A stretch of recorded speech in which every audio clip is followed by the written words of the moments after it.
Hello दोस्तों, नमस्कार। आज का हमारा टॉपिक रहेगा त्रिकोणमिति का परिचय। तो देखिए त्रिकोणमिति क्या होती है। ठीक है, देखिए त्रिकोणमिति गणित की एक प्रमुख शाखा होती है ना, जिसे त्रिकोणमिति कहा जाता है।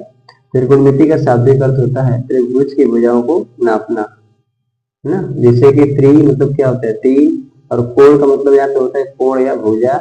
मिति का मतलब होता है मापना या नापना। ठीक है, यानी त्रिभुज की भुजाओं को नापना क्या कहलाता है, त्रिकोणमिति का शाब्दिक अर्थ। ठीक है, त्रिकोणमिति का मुख्य उद्देश्य क्या होता है, इसके बारे में हम समझ लेते हैं। तो देखिए, अगर यदि आप त्रिकोणमिति पढ़ लेते हैं तो इसका प्रयोग आगे क्या होगा। तो देखिए, ज्योतिष विद्या, यांत्रिक सर्वेक्षण, नौ विद्या आदि में घटित घटना की समस्याओं का समाधान करने के लिए हो सकता है। ठीक है, अब हम लोग क्लास 10 में जो पढ़ते हैं, क्लास 10 में जो हम लोग पढ़ते हैं, उसके लिए त्रिकोणमिति का क्या उपयोग है। देखिए, इसमें हम लोग का क्या उपयोग होता है। तो देखिए, एक त्रिभुज की कुछ भुजाएं और कुछ कोण दिया रहेगा। ठीक है, और शेष भुजाएं और कोण को हमको क्या करना पड़ेगा, ज्ञात करना पड़ेगा। ठीक है, और मान लीजिए दूसरी समस्या क्या हो सकती है। तो यानी एक समकोण रहेगा, इसमें क्या रहेगा, एक समकोण त्रिभुज रहेगा जो मूल कोण के सापेक्ष रहेगा, है ना। और इसमें क्या करना पड़ेगा, त्रिभुज की जो भुजाओं के अनुपात है उनका प्रयोग करना पड़ेगा। ठीक है, तो ये त्रिकोणमिति का एक संक्षिप्त परिचय था। त्रिकोणमिति में हम लोग समकोण त्रिभुज का अध्ययन करते हैं। किसका? समकोण त्रिभुज का अध्ययन करते हैं। ठीक है, तो ध्यान दीजिए, यहाँ पे समकोण त्रिभुज है जिसका एक कोण 90 डिग्री होता है, उन्हें समकोण त्रिभुज कहा जाता है। ठीक है, यहाँ ध्यान दीजिए कि 90 अंश के जो सामुख भुजा होती है उन्हें कर्ण कहते हैं। ठीक है, जो थीटा के सामने वाली भुजा होती है उसे लंब कहते हैं। तो यहाँ पे देखिए थीटा है, इसके सामने वाली भुजा क्या होगी, लंब होगी, और 90 अंश के सामने वाली भुजा क्या होती है, कर्ण होती है। उसके बाद जो बच रहा है ये आधार, इसको क्या कहेंगे, आधार कहेंगे। ठीक है, तो आप देखिए ध्यान से, लंब को हम और क्या कर सकते हैं, इसको हम सम्मुख भुजा कर सकते हैं। क्या कर सकते हैं, सम्मुख भुजा। ठीक है, इसे सम्मुख भुजा कहा जाता है, यानी किसके सम्मुख, थीटा के सम्मुख भुजा होगा। ठीक है, और आधार को हम लोग क्या कर सकते हैं, बताइए आप लोग जरा कमेंट करिए। ठीक है, तो आधार को हम लोग क्या कहेंगे, आसन्न भुजा। क्या कहेंगे, आसन्न भुजा। ठीक है, आसन्न भुजा। ठीक है, इसके बाद इसमें एक फार्मूला होता है जिसका नाम है लाल बटे कक्का। ठीक है, तो लाल बटे कक्का आप याद कर लीजिएगा, लाल बटे कक्का यानी एल एल के बटा में के ए। तो लाल बटे कक्का में देखिए क्या होता है, साइन कॉस टैन, ये याद कर लीजिएगा। सबसे पहले एल बटा के आता है। ठीक है, तो साइन थीटा बराबर क्या होता है, लंब बटा कर्ण। एल से क्या होगा, लंब, ए से क्या होगा, आधार, और के से क्या होगा, कर्ण। ठीक है, तो लंब बटा कर्ण हो जाएगा। ठीक है, तो दूसरा हम देखेंगे कॉस थीटा आता है। कॉस थीटा को हम क्या लिख सकते हैं, ए बटा के। तो क्या हो जाएगा यहाँ पे, ए बटा के।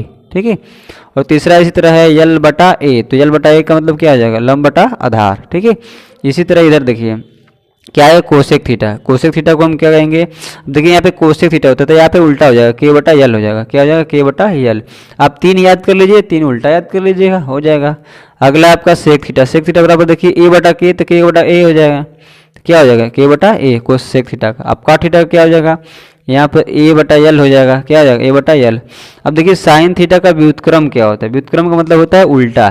तो साइन थीटा का व्युत्क्रम क्या हो जाएगा, 1 बटा कोसेक थीटा, और कास का व्युत्क्रम क्या हो जाएगा, 1 बटा सेक थीटा। ठीक है, और टैन का क्या हो जाएगा, 1 बटा काट थीटा। ठीक है, इसी तरह इसका उल्टा हो जाएगा, कोसेक का, सेक का, काट का। ठीक है, अब देखिए साइन थीटा को हम क्या कर सकते हैं, तो साइन थीटा को हम ज्या कहेंगे। क्या कहेंगे, ज्या।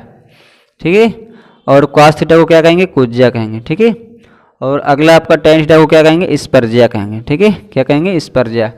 अब इसके बाद क्या करेंगे, हम लोग मान ज्ञात करेंगे। क्या करेंगे, मान ज्ञात करेंगे।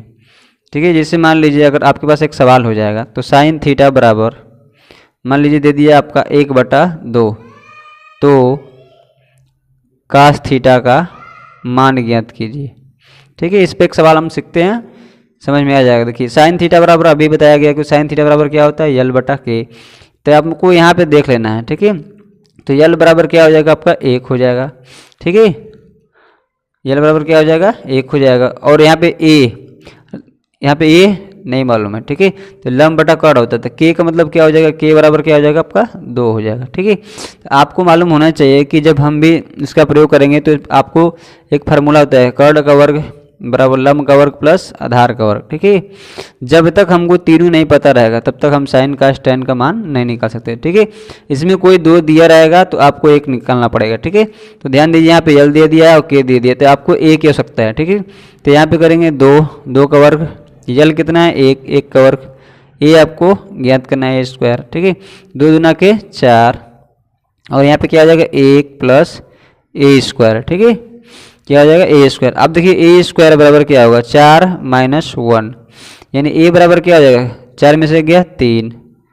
ठीक है, ए स्क्वायर यहाँ रहेगा। ए बराबर क्या आ जाएगा करड़ी में 3, तो ए का मान कितना निकल गया करड़ी में 3। अब देखिए आपसे पूछा है cos थीटा का मान, तो cos थीटा बराबर क्या सूत्र होता है, देखिए यहाँ पे क्या लिखा गया है ए बटा के, तो यहाँ पे लिखेंगे ए बटा के। ठीक है, तो ए का मान क्या है करड़ी में 3 बटा में के का मान क्या है 2, तो क्या आ जाएगा कड़ी में 3 बटा 2। अगर मान लीजिए यहीं पे आपसे tan थीटा का पूछ देगा